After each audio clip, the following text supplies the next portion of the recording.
Ya, memang COVID-19 ini salah satu sisi lain dampak dari COVID-19 adalah percepatan transformasi digital. Ya, di mana ruang-ruang digital harus bisa mengambil alih kehidupan dunia fisik. Jadi termasuk Indonesia, tidak saja masyarakat global, masyarakat Indonesia juga ini bermigrasi dari ruang fisik ke ruang digital. Dari physical space ke digital space. Nah, pada saat kita harus mengisi digital space ini, ada banyak hal yang harus dilakukan.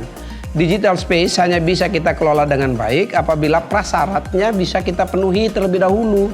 Salah satu prasyarat yang penting dari digital space adalah tersedianya infrastruktur informasi dan telekomunikasi, infrastruktur teknologi informasi dan komunikasi yang lengkap, ya. Yaitu yang disebut dengan jaringan broadband.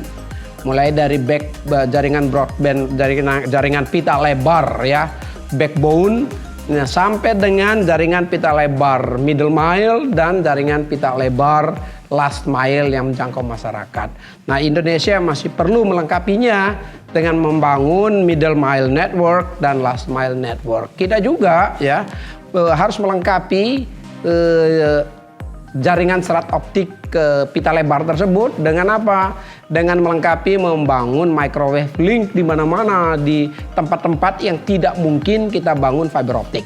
Ya, juga kita setelah menggelar itu perlu menyiapkan base station atau BTS, base transceiver stations. Ya, di Indonesia hingga saat ini kita sudah bangun hampir 1,5 juta base station. Ya, untuk memungkinkan tersedianya atau ada sinyal. Ya. Dan memanfaatkan ruang udara, yaitu space kita. Ya, ruang udara kita dengan memanfaatkan satelit-satelit yang ada di angkasa. Ya, saat ini kita menggunakan 5 satelit untuk memenuhi kebutuhan ruang telekomunikasi dari ruang angkasa.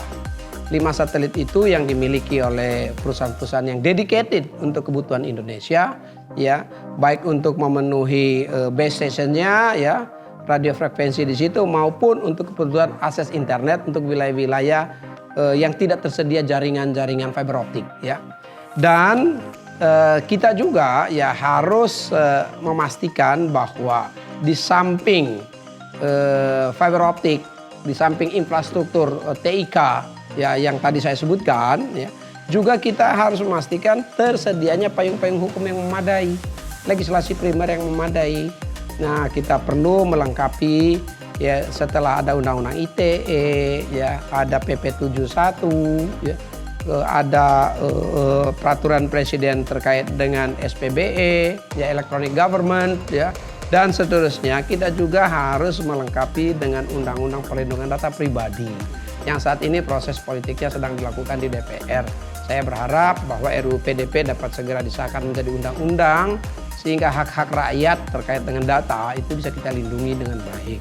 Dan tentu karena ini ruang digital, ruang cyber, ya, maka perlu ada undang-undang cyber yang memadai untuk menjaga agar tidak terjadi kejahatan cyber di dalam ruang digital kita.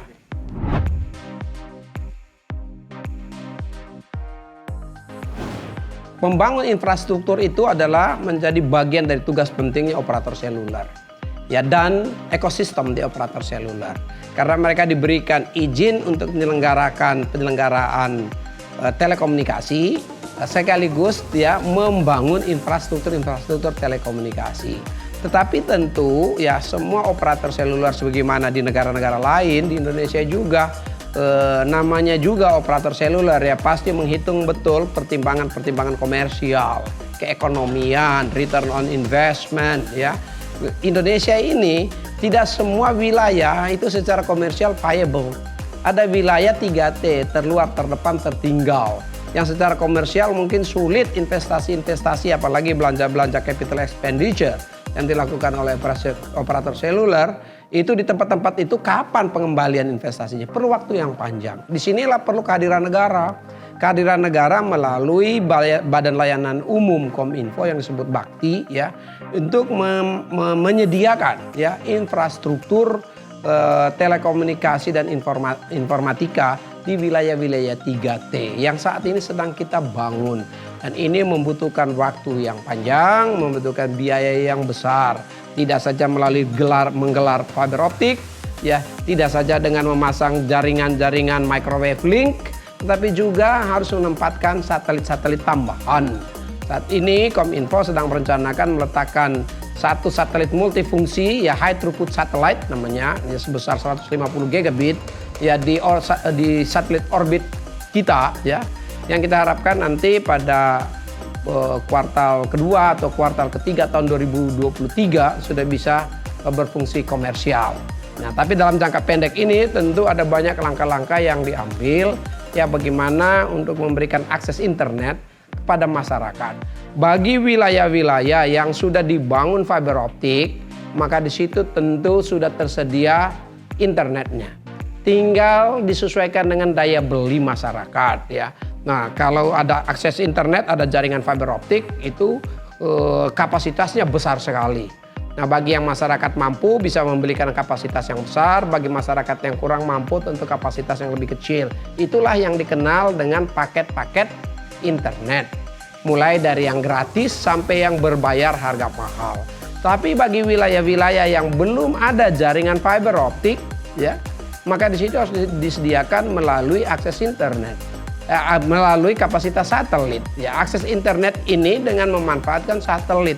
Dari satelit itu langsung diarahkan kepada wilayah-wilayah di mana kebutuhan internet, misalnya di wilayah 3T untuk keperluan kantor desa, untuk keperluan puskesmas, untuk keperluan sekolah-sekolah di wilayah-wilayah terpencil, ya, itu disediakan akses internet langsung dari satelit. Hingga saat ini Kominfo telah membangun 7.764, ya, titik akses internet, dan itu gratis bagi masyarakat. Tapi tentu tidak bisa seluruhnya dibiayai secara gratis, ya, karena ada juga yang harus dibiayai atau dibangun secara komersial yang dilakukan operator-operator seluler. Saat ini, ya, masih banyak sekali desa-desa yang belum mempunyai akses internet atau 4G, ya. Dari 3.218 desa dan kelurahan, baru 70.000, ya, 760 yang sudah ada 4G. Masih ada 12.548 desa kelurahan, khususnya desa yang belum ada 4G sama sekali. Itu berarti belum ada akses internet, belum ada sinyal di sana untuk keperluan transmisi data. Ya, bisa saja di situ sudah ada sinyal untuk keperluan suara, ya, yang 2G, tapi 4G-nya belum. Ya. Karenanya memang sedang disiapkan program yang mudah-mudahan ada tersedia pembiayaan, ya, dalam waktu dekat, ya, dari APBN yang bisa dialokasikan untuk memungkinkan dibangunnya BTS, microwave link, ya, dan penggelaran fiber optik untuk menjangkau wilayah-wilayah tadi. Ada 12.548 desa yang sama sekali belum ada internet. Nah, ini tugas yang besar, tugas penting. Nah, apalagi 12.548 desa ini wilayah yang sangat sulit dijangkau.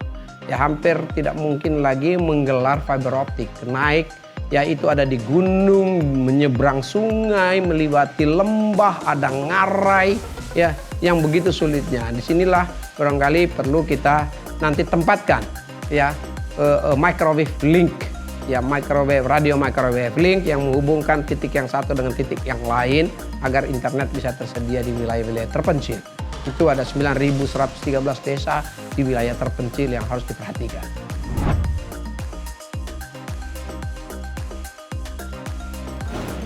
Ya, dari sisi traffic, ya, tadi traffic e-commerce kita, ya, e-commerce kita meningkat tajam, di mana banyak sekali bermigrasi dari offline ke online.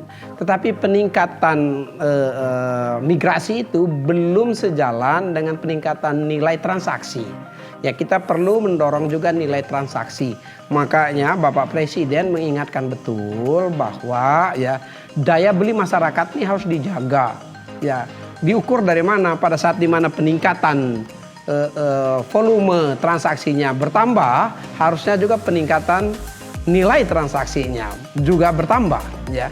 Nah, Bapak Presiden mengingatkan dan memberikan stimulus dorongan agar daya beli tetap tinggi sehingga pemanfaatan digital ekonomi kita kenaikan volume sejalan juga nanti ya dengan kenaikan nilai transaksinya. Dari sisi traffic ya secara teknis memang selama masa Covid ini ada perubahan konfigurasi khususnya sebelum new normal. Sebelum new normal itu traffic ke internet itu berpindah atau bergeser dari dulunya ada di gedung-gedung, di kantor-kantor, di sekolah-sekolah, di kampus-kampus, dia berpindah ke pemukiman, ke real estate, ke perumahan, dia berpindah ke sana karena masyarakat ada di rumah. Dulu kan physical distancing, bekerja dari rumah, belajar dari rumah, berdoa di rumah. Nah, tapi saat sekarang di mana new normal ya, kenormalan baru secara bertahap wilayah-wilayah tertentu mulai dibikin relaksasi, nah pasti mulailah itu peningkatan dan perubahan konfigurasi trafiknya juga ya sejalan dengan perubahan pola interaksi masyarakat ya. Nah tentu tapi walaupun pemerintah sudah membuka ya perlahan-lahan membuka PSBB-nya dilakukan relaksasi, kita harapkan bahwa relaksasi itu atau pelonggaran-pelonggaran itu tetap dengan syarat protokol kesehatan yang dilaksanakan secara ketat oleh masyarakat. Ya baik penggunaan masker, ya jaga jarak, cuci tangan, ya pakai hand sanitizer, ya antre dengan baik, semuanya itu akan membantu karena suksesnya kita di dalam mengatasi Covid ini adalah yang utama dan sangat penting adalah partisipasi masyarakat itu sendiri. Bagaimana masyarakat mengambil bagian mengikuti seluruh kebijakan dan protokol yang disiapkan oleh pemerintah. Kalau masyarakat melaksanakan itu dengan baik, maka harapan presiden, harapan kita semua ya, di mana di satu sisi produktivitas masyarakat bisa kita tingkatkan dengan membuka ruang interaksi masyarakat, tapi di sisi yang lain masyarakat aman juga dari Covid. Nah, itu tantangan bersama kita. Saya meyakini masyarakat Indonesia pasti yang mampu mengatasi Covid dengan ya secara tertib dan disiplin.